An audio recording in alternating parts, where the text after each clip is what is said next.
Então da apostila. Seguinte, pessoal, eu estou com vocês aqui na página 494, é isso? Isso, 494. Já estou transmitindo a tela para vocês para ficar um pouco mais rápido.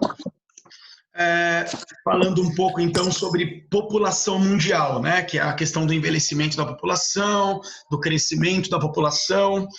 Então, nós, na maioria dos continentes, temos países com uma tendência para envelhecimento, né, da população, e nós temos também uma tendência para crescimento, ainda que num ritmo menor. A população do mundo cresce num ritmo menor, mas ela vai continuar crescendo pelo menos até 2070, 2100 aproximadamente, para daí em diante a população começar de alguma forma a diminuir.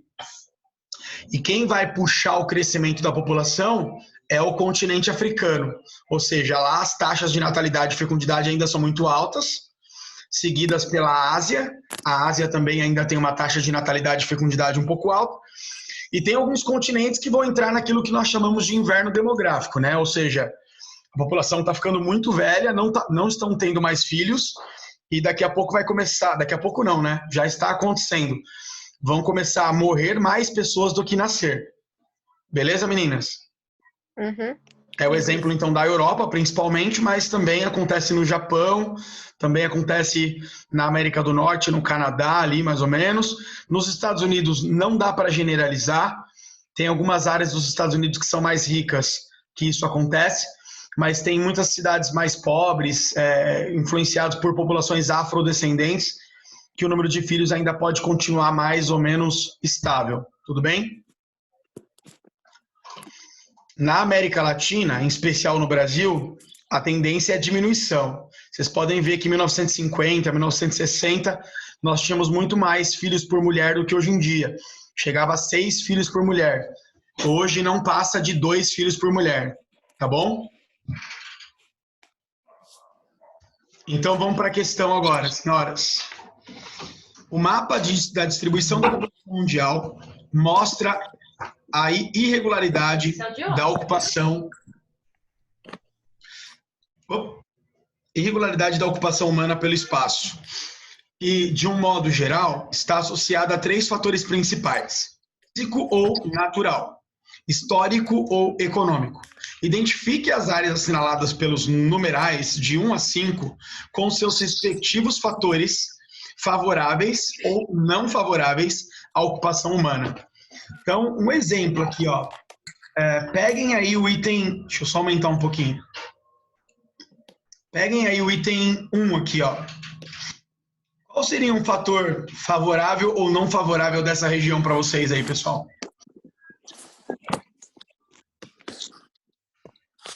O que vocês acham?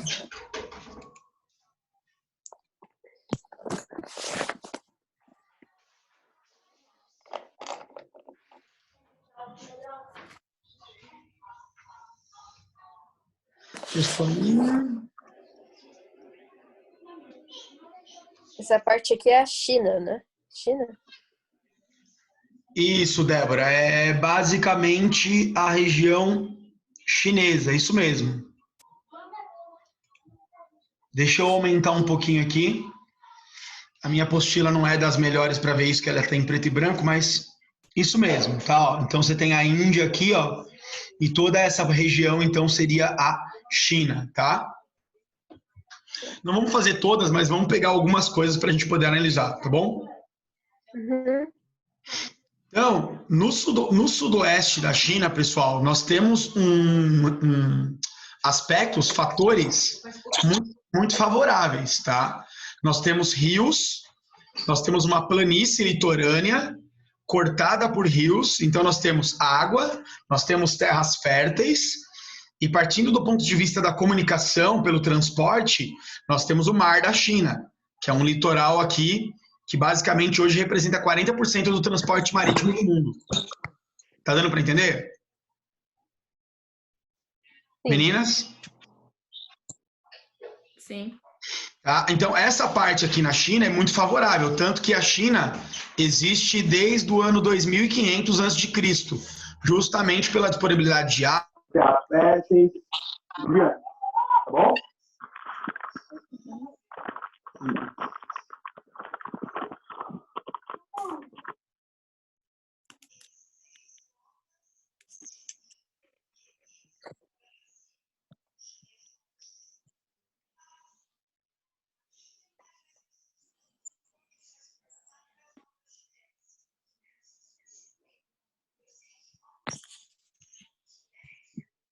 Só terminar de aqui rapidinho. Só um minutinho, pessoal.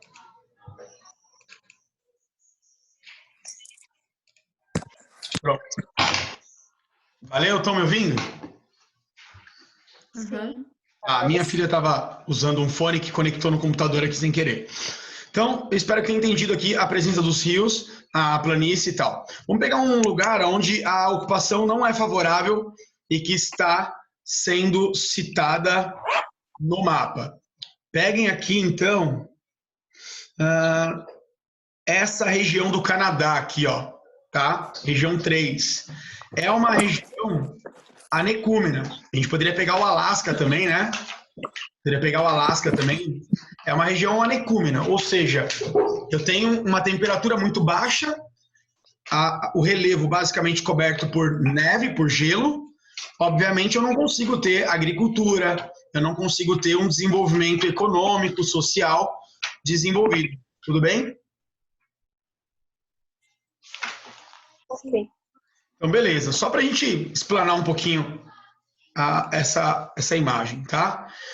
Aí na apostila de vocês, como que tá, pessoal? Tem as alternativas e depois tem uma sequência, correto? É. Uhum.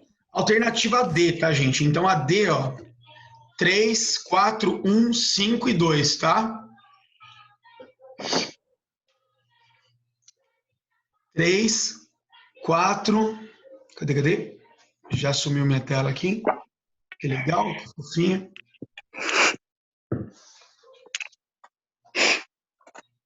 Eu vou abrir no Google uma outra apostila de vocês, porque é bem difícil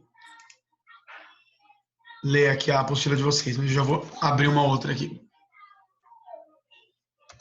Só um minutinho.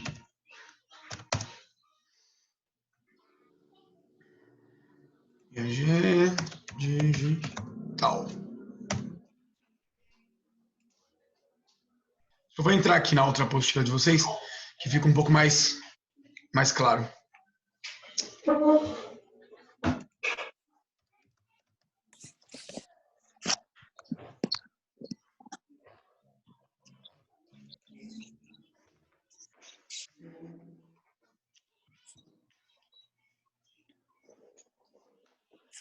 Muito bem.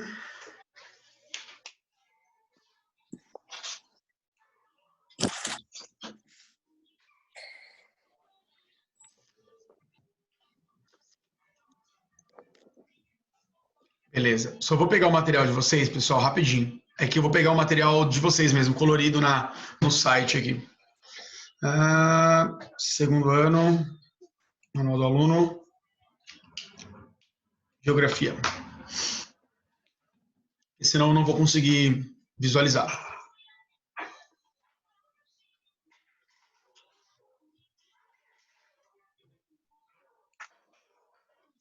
Muito bem. Deixa eu chegar nessa página que vocês estão. –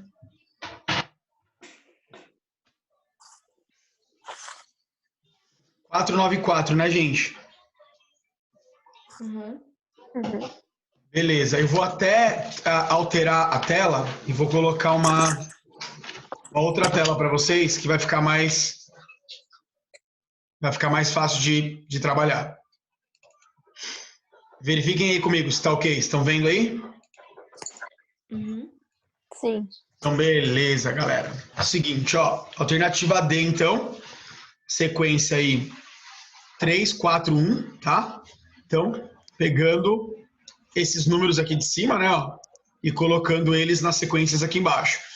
O que favorece a ocupação humana nas regiões do mundo sempre é a disponibilidade de água, terras férteis para agricultura e, em última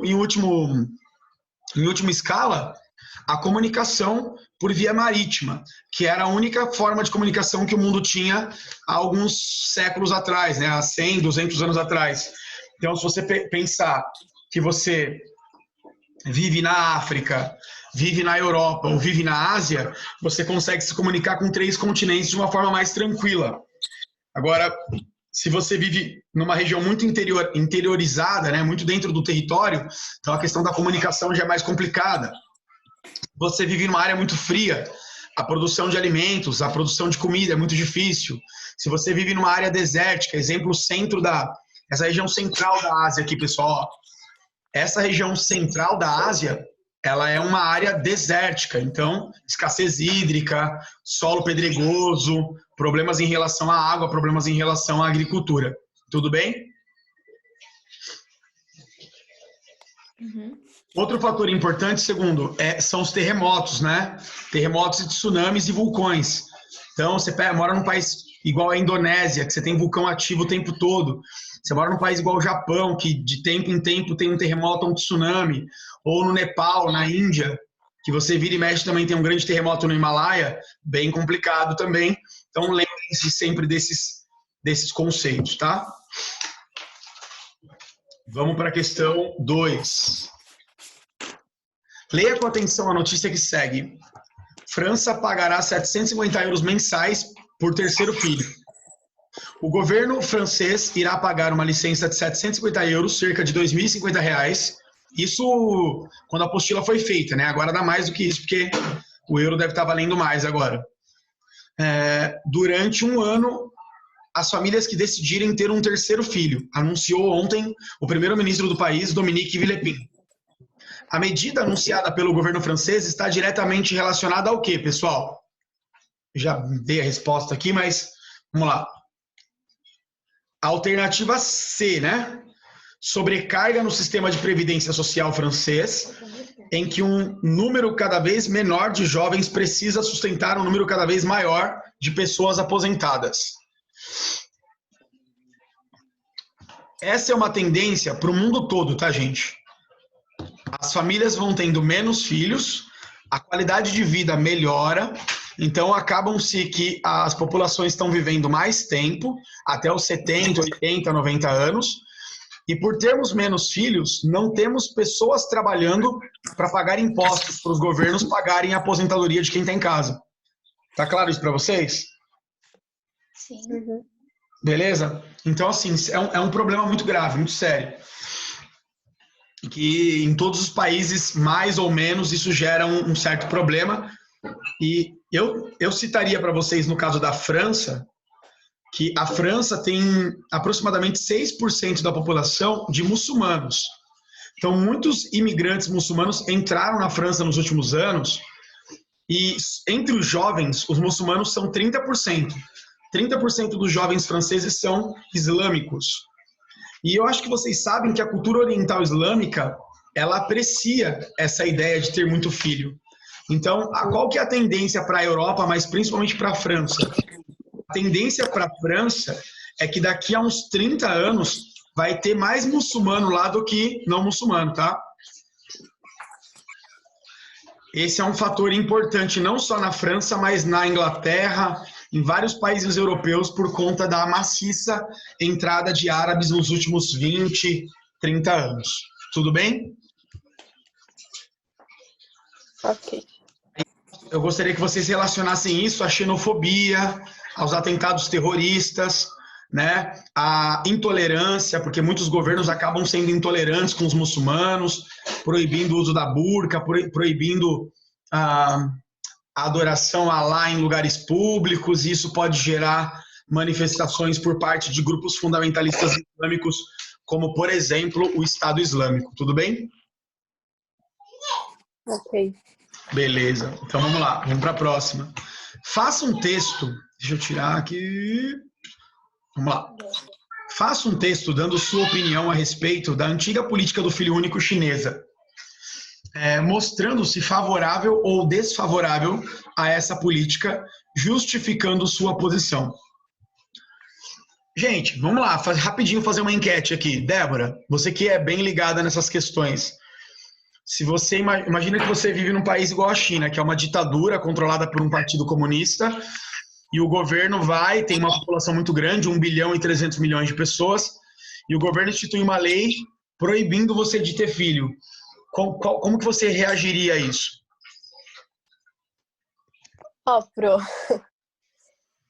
Eu particularmente não quero ter filho, né?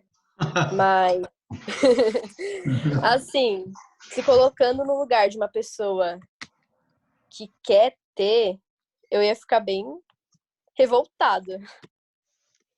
Perfeito. Muito legal. Muito interessante sua fala. Ô, Bia Amaral, você, qual que seria a sua posição? Você ficaria neutra, questionaria, acharia certo, acharia errado? Qual que é a sua posição? Favorável ou desfavorável? Então, eu também não ia querer ter filhos, mas, tipo, acho que eu ia ficar meio revoltada. Muito bom. E é importante lembrá-los que pelo fato da China ser um país ditatorial, é uma ditadura onde só o governo manda e o povo só obedece, caso você, por acidente ou por concessão, por escolha, tenha mais de um filho na cidade, esse filho não terá nenhum tipo de auxílio do governo, nem na educação, nem na saúde, tá?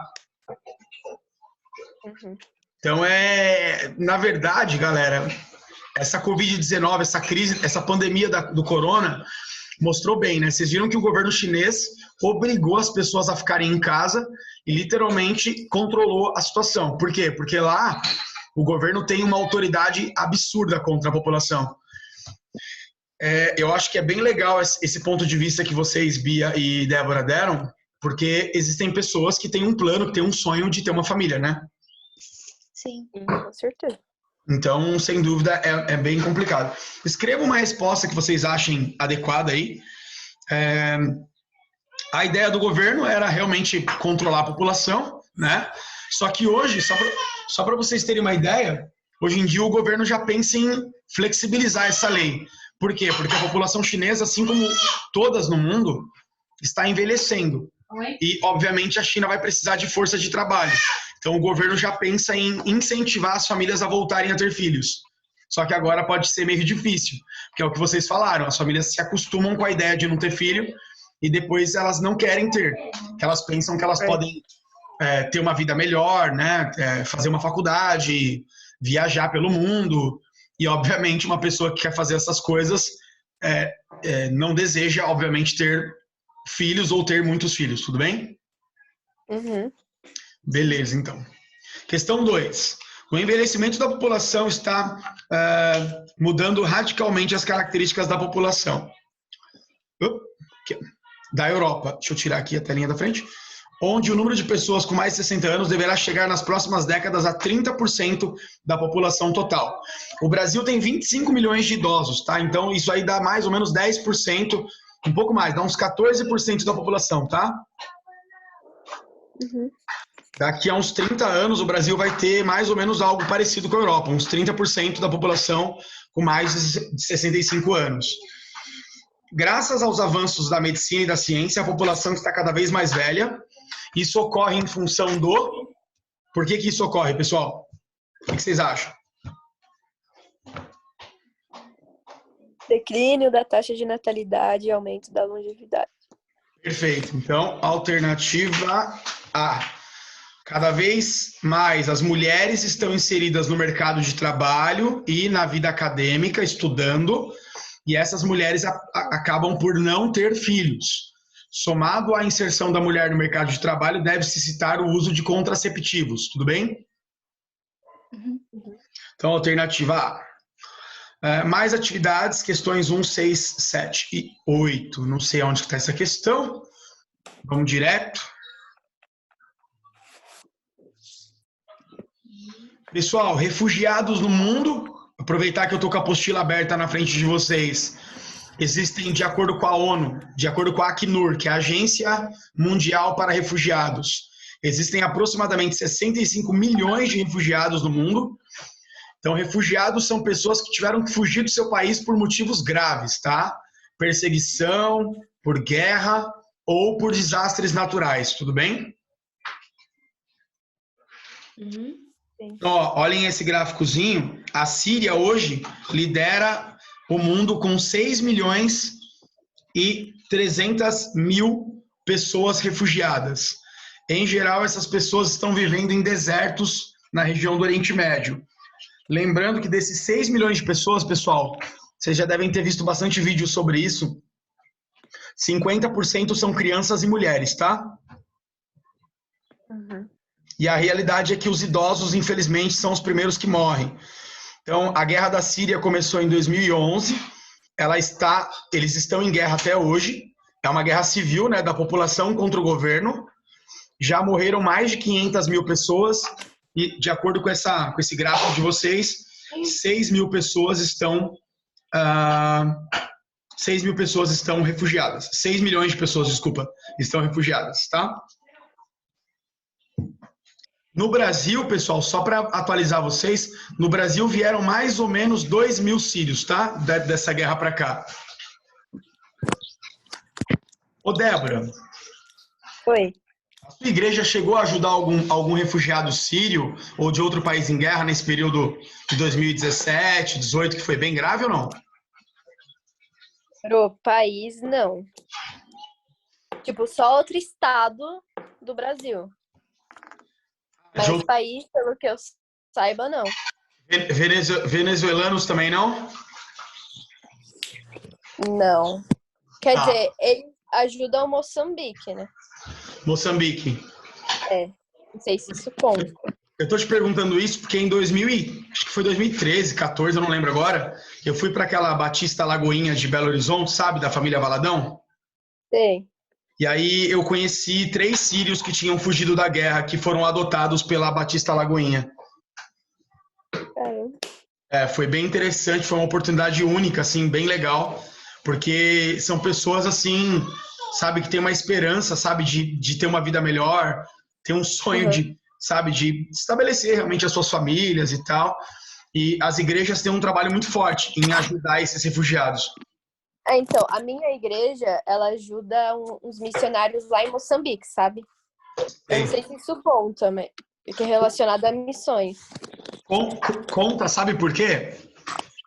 Porque, em geral, essa ajuda missionária ela acaba sendo revertida no quê? Em alimento, em remédio, em apoio logístico, em curso, em treinamento, né?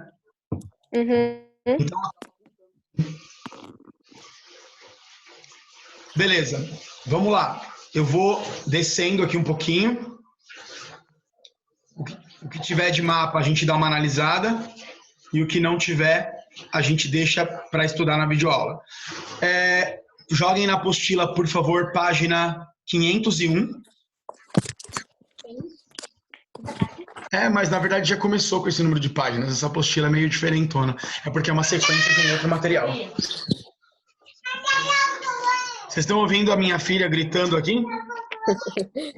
Sim. Todo mundo conseguiu chegar na 501? Sim. Beleza. Então vamos lá. Vamos dar uma corrigida nessa página.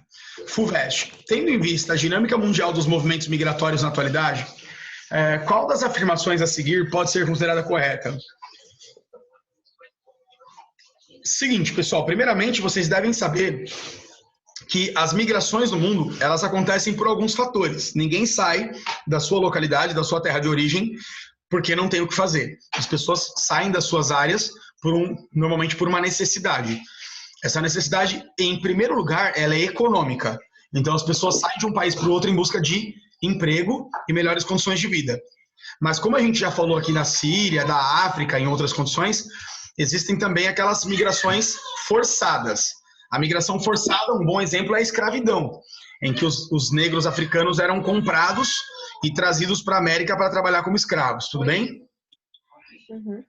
Um outro fator importante são as guerras, né? A África tem várias guerras acontecendo, o Oriente Médio está tendo guerra no Irã, está tendo guerra na Síria, no Iêmen, tá? De vez em quando alguns conflitos no Afeganistão, alguns grupos terroristas atuando naquela região. E isso, obviamente, acaba forçando algumas famílias, alguns grupos, algumas cidades a se refugiarem. Um exemplo que eu quero deixar para vocês, eu vou mandar um link de vídeo para vocês assistirem da Folha, é o Mianmar. No Mianmar, pessoal, tem um grupo étnico chamado Rohingya, que eles são muçulmanos. E eles estão sofrendo uma limpeza étnica pelo governo de Mianmar. Significa que o governo de Mianmar está assassinando essas pessoas. E 650 mil pessoas fugiram de Mianmar para Bangladesh de 2017 para cá. É muito triste, gente. As mulheres são mutiladas, são estupradas e cortadas. As crianças, os bebês são mortos, tal. É uma situação bem complicada. Eu vou deixar um link para vocês darem uma estudada nisso. Então, em geral, está acontecendo muito no mundo migrações forçadas por guerras e também por desastres ambientais, como furacões, tsunamis e terremotos, tá bom? Beleza? Beleza, segundo? Sim. Beleza. Alguma dúvida até aqui, não? Não. Não. Então, tendo em vista a dinâmica mundial dos movimentos migratórios na atualidade, qual das afirmações a seguir pode ser considerada correta? Alternativa A. As graves crises econômicas e políticas que estão ocorrendo na África têm feito com que as fronteiras de alguns países sejam palco de afluxo de milhares de refugiados, produzindo o que podemos chamar de fronteiras em caos. A África, vocês sabem, né? Ela foi colonizada pela Europa no século XIX e XX, e essa colonização, esse imperialismo europeu deixou vários rastros de guerras, pobrezas, fome, entre outros problemas no continente africano, ok? Uhum.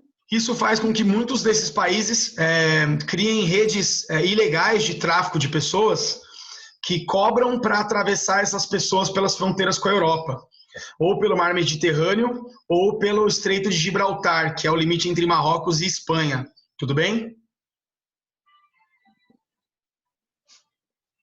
O que acontece, pessoal? Em 1990, existiam 16 muros separando países. Em 2015, nós chegamos ao número de 64 muros. Então, os países, principalmente da Europa, estão construindo vários muros, cercas eletrificadas, colocando policiamento, exército, para não deixar esses imigrantes entrarem nos seus países. Tudo bem? Alternativa A, então, dessa questão 1. Vamos terminar essa página, porque o nosso tempo está acabando. Vamos lá, questão 2. Cadê? Aqui, ó. Questão 2.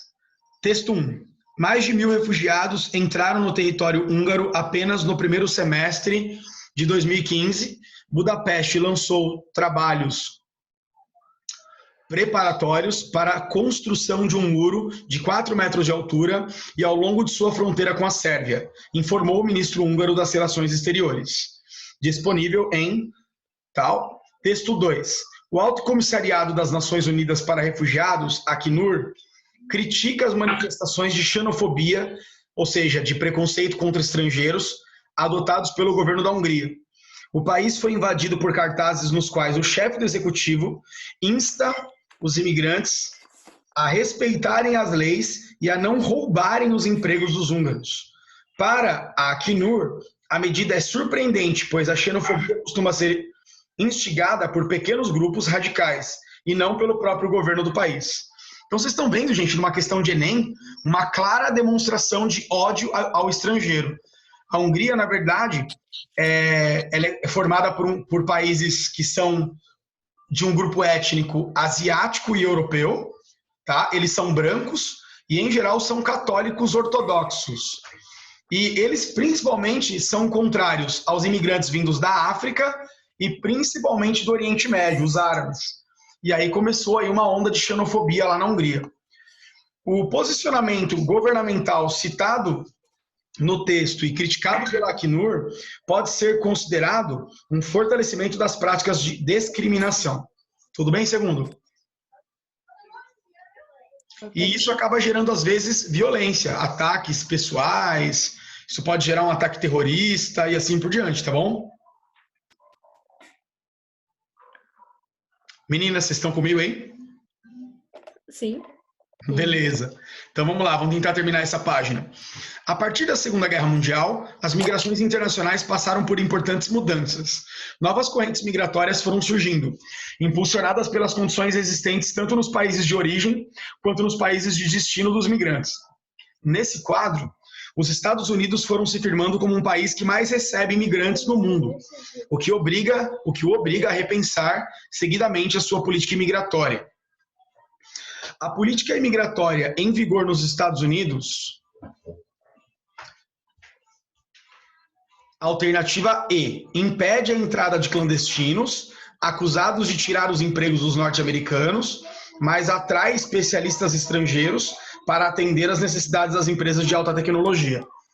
Os Estados Unidos sempre fizeram isso, tá, gente? Os melhores alunos das melhores universidades de todas as regiões do mundo recebem ofertas de bolsas e de empregos pelas grandes empresas de tecnologia nos Estados Unidos. Então, se você for um cidadão muito qualificado ou que tem dinheiro, que tem poder aquisitivo para investir nos Estados Unidos, você consegue o green card, você consegue visto. Agora, se você for um mexicano, um brasileiro, um guatemalteco, né, um porto-riquenho, alguém que está saindo de um país pobre, tentando ali um emprego, que seja qualquer emprego, infelizmente você não consegue. Vocês têm acompanhado na mídia que tem chegado vários aviões com brasileiros dos Estados Unidos, né? Sim. Então, espero que vocês tenham acompanhado. Se eu não me engano, já chegaram 3 aviões com brasileiros deportados. Os Estados Unidos têm aproximadamente, agora, nesse momento, 11 milhões de imigrantes, dos quais 4 milhões são ilegais. Todos esses imigrantes que são ilegais, não têm green card, eles estão sendo deportados, tá? E a situação, assim, é bem humilhante. Eles prendem a pessoa não tem acesso à alimentação adequada, e ela passa por um interrogatório, tal, é tratado como se fosse um assassino mesmo, e aí é colocado num voo e trazido para o país de origem. No governo Bolsonaro, se eu não me engano, já chegaram 3 ou 4 aviões com brasileiros deportados, tá? Que horror. É terrível, é uma situação assim humilhante. Até porque o nosso presidente, ele concedeu a entrada dos americanos é livre, eles não precisam de visto para entrar no Brasil. Eles podem vir aqui a hora que eles quiserem, é só pegar o avião e vir. Não precisa de passaporte, de visto, nada do tipo. Isso é ridículo, né? Isso mostra o quanto o nosso governo é nacionalista, né? Uhum. Os caras podem fazer o que eles querem aqui, mas os nossos brasileiros, nossos irmãos estão sendo humilhados lá e sendo expulsos de lá.